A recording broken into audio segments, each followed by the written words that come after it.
नमस्कार। आज हम नंबर्स के बारे में अध्ययन करेंगे। तो सबसे पहले जानते हैं नंबर कहते किसे हैं। नंबर वह शब्द होते हैं जो किसी भी नाउन की संख्या का पता कराते हैं हमें। यानी नंबर के माध्यम से हमें पता चलता है कि नाउन संख्या में कितना है। अंग्रेजी भाषा में नंबर दो प्रकार के होते हैं, सिंगुलर नंबर और प्लूरल नंबर। सिंगुलर नंबर को हिंदी में कहते हैं एक वचन, यानी सिंगुलर नंबर में हमें नाउन के संख्या में एक होने का पता चलता है कि वो संख्या में सिर्फ एक है। उदाहरण के लिए पेन, यहाँ पर पेन के एक पेन होने का पता चल रहा है। वैसे उदाहरण है बुक, ये भी संख्या में एक होने का पता चल रहा है। दूसरा है प्लूरल नंबर, यानी संख्या में एक से अधिक, दो या दो से अधिक जितनी भी संख्या में है वो सब प्लूरल नंबर कहलाएंगे। उदाहरण के लिए पेन संख्या में एक से ज़्यादा बता रहा है, इसीलिए ये प्लूरल नंबर का उदाहरण हुआ। अब हम सीखेंगे कि नंबर को चेंज कैसे करते हैं, सिंगुलर से प्लूरल में कैसे बदलते हैं, उसके उदाहरण। तो पहला उदाहरण है हमारे सामने, या पहला रूल है शब्दों के पीछे ईएस जोड़कर उनका प्लूरल बनाना। तो जो noun S, S S, S H, C H, O, X इनसे समाप्त हो रहा है, उनके पीछे ईएस लगाकर उनका प्लूरल बनाया जाता है। उदाहरण के तौर पर bus, buses, class, classes, bush, bushes, branch, branches, mango, mangoes, tax, taxes. तो इन उदाहरणों से हमें पता चलता है कि S, double S, S H, C H, O, X इन शब्दों से, इन वर्णों से जो नाउन समाप्त हो रहा है या अंत में ये शब्द अक्षर बैठे हैं, उनको बहुवचन बनाते समय उनके पीछे हमेशा ईएस लगाया जाता है। लेकिन इसके कुछ अपवाद भी हैं, तो उन अपवाद के बारे में भी हम जानेंगे। जिनके पीछे ओ होते हुए भी उनमें सिर्फ एस जुड़ता है। जैसे वर्ड है हमारे पास डायनमो, तो डायनमो में ओ से समाप्त हो रहा है, फिर भी उसमें सिर्फ एस ही जुड़ेगा, ना कि ई एस। सोलो, उसमें भी सिर्फ एस जुड़ेगा। रेशियो यानी अनुपात, उसमें भी सिर्फ एस जुड़ेगा। Kilo, kilos, logo, logos, photo, photos, commando, commandos. इस प्रकार से और भी बहुत सारे उदाहरण आपको मिल जाएंगे जिसमें ओ होते हुए भी ई एस न जुड़कर सिर्फ एस जुड़कर उनका बहुवचन बनता है। अब देखते हैं इसके आगे और किन शब्दों के पीछे ई एस लगता है। अब आगे उदाहरण देखते हैं और ई एस कहाँ जुड़ता है। अगर कोई नाउन कॉन्सोनेंट प्लस वाई से समाप्त हो रहा है, यानी वाई से जस्ट पहले अगर कोई कॉन्सोनेंट बैठा है, तो उस वाई को अपन बदलेंगे आई में और उसमें जोड़ेंगे फिर ई एस। यानी अगर कोई वर्ड वाई से पहले वाला कॉन्सोनेंट है तो वाई को आई में बदलकर उसमें ई एस जोड़कर उसका बहुवचन बनाएंगे। उदाहरण L A D Y, lady, इसका बहुवचन अपन बनाएंगे एल ए डी। अब यहाँ पर वाई का बन जाएगा आई और उसमें जुड़ेगा ई एस, लेडीज। इसका एक और उदाहरण समझते हैं, सिटी। अब यहाँ पर वाई से पहले कॉन्सोनेंट है तो सी आई टी, और ये वाई का बन गया आई और उसमें जुड़ गया ई एस, सिटीज। अब आगे बढ़ते हैं और किन शब्दों के पीछे ई एस लगता है। अगर कोई नाउन एफ या एफ ई से समाप्त हो रहा है, तब अपन एफ या एफ ई को वी में बदलकर उसके पीछे ई एस लगाकर उसका बहुवचन बनाते हैं। जैसे W O L F, wolf, इसका बहुवचन बनाएंगे डब्ल्यू ओ एल। अब अपने रूल अनुसार ये एफ से समाप्त हो रहा है तो एफ को अपन बदलेंगे वी में और उसमें जोड़ेंगे ई एस, वुल्व्स। वैसे कुछ उदाहरण और आपको देखने को मिल जाएंगे, जैसे लाइफ,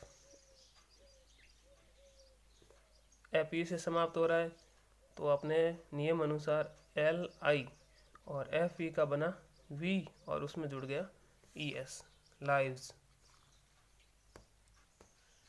लेकिन इसमें भी आपको बहुत सारे एक्सेप्शंस यानी अपवाद मिल जाएंगे, जिसमें एफ या एफ ई होते हुए भी उसमें एफ या एफ ई का वी नहीं हुआ है, सिर्फ एस जुड़ता है। जैसे अपने पास एक वर्ड है प्रूफ, इसका बहुवचन ओनली एस लगाने से बनेगा, प्रूव्स। वैसे एक और शब्द है अपने पास सेफ, तो इसका प्लूरल बनेगा S A F E S. कुछ उदाहरण ऐसे और भी मिल जाएंगे आपको जिसमें ये नियम काम नहीं करता है। अब देखते हैं कि कुछ नाउन ऐसे होते हैं जो हमेशा एक वचन और बहुवचन में सदैव एक समान बने रहते हैं, यानी उसका बहुवचन नहीं बनाया जा सकता, वो हमेशा एक ही स्थिति में रहते हैं, चाहे एक वचन हो चाहे बहुवचन हो। जैसे sheep, deer, spacecraft, series, pair, dozen, ये कुछ उदाहरण हैं जो हमेशा एक सी स्थिति में बने रहते हैं। अब अपन देखेंगे कुछ संज्ञाएं ऐसी होती हैं जो केवल बहुवचन में ही काम में ली जाती हैं, यानी ऐसे उपकरण जिनके दो अंग होते हैं लेकिन एक जोड़ा बनाते हैं, वो हमेशा बहुवचन में होती है। जैसे एक वर्ड है बेलोज, जिसका मतलब होता है धौंकनी, ये हमेशा वर्ड बहुवचन में ही रहेगा। एक है सीजर्स, कैंची, ये वर्ड हमेशा बहुवचन में ही रहता है। क्यों? क्योंकि इसके भाग दो होते हैं लेकिन एक यूनिट बनाते हैं, इसीलिए बहुवचन के रूप में रहते हैं। एक होता है टोंग्स, जिसका मतलब होता है चिमटा, ये वर्ड भी हमेशा बहुवचन रहता है। एक होता है स्पेक्टिकल्स, चश्मे बोलते हैं जिसको, ये भी वर्ड हमेशा बहुवचन में ही रहता है। अब कुछ उदाहरण और देखेंगे, जैसे एक होता है कंपाउंड नाउन, जिसको संयुक्त संज्ञा बोलते हैं, यानी दो संज्ञाओं को मिलकर एक संज्ञा बनाई जाती है, उनका बहुवचन कैसे बनाते हैं। जैसे एक वर्ड है सन इन लॉ,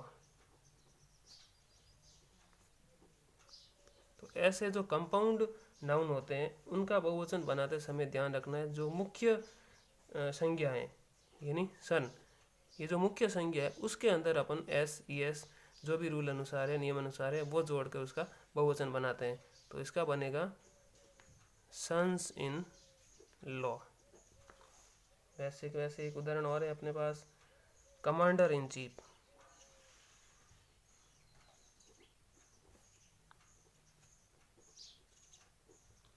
इस वर्ड के अंदर जो मुख्य संज्ञा है वो है अपने पास कमांडर, तो जब इसका बहुवचन बनाएंगे तो बनेगा कमांडर्स इन चीफ। जैसे स्टेप सन है तो steps, stepsons, stepdaughter, stepdaughters, इस प्रकार से जो मुख्य नाउन है उसके अंदर आपको एस ई एस जोड़कर बहुवचन बनाना है जो common noun sorry compound noun हो। अब इसके आगे बढ़ते हैं, कुछ वर्णों यानी लेटर्स, संख्याओं यानी फिगर्स, और चिन्हों यानी सिंबल, इन सब का बहुवचन बनाते समय इनमें ऑपस्ट्रॉप का यूज करेंगे। ऑपस्ट्रॉप का चिन्ह यानी ऑपस्ट्रॉप का चिन्ह लगाकर अपन एस जोड़ेंगे और उनका बहुवचन बनाएंगे। यानी संख्या का एक उदाहरण देखते हैं, देयर आर मोर। अब अपने पास ये लेटर है ई, अब इसका बहुवचन बनाना है तो अपने ऑपस्ट्रॉप यूज किया और उसमें एस लगाया। अब ये लेटर ई का अपन बहुवचन बना चुके हैं यहाँ पर। देन एज, अब यहाँ पर भी ए का ये जो लेटर है ए, उसका बहुवचन बनाए, ऑपोस्ट्रॉफ यूज होके एस लगाएं। In this page there are more ease than as in this page. तो यहाँ पर ई और ए वर्ण का लेटर का बहुवचन बना है ऑपोस्ट्रॉफ काम में लेकर। ऐसे कैसे अपन किसी भी संख्या का भी बना सकते हैं, जैसे एड 2 5s एंड 4 2s। यहाँ पर 5 और 2 का, इन दोनों संख्याओं का बहुवचन ऑपोस्ट्रॉफ यूज होकर एस लगकर बना है।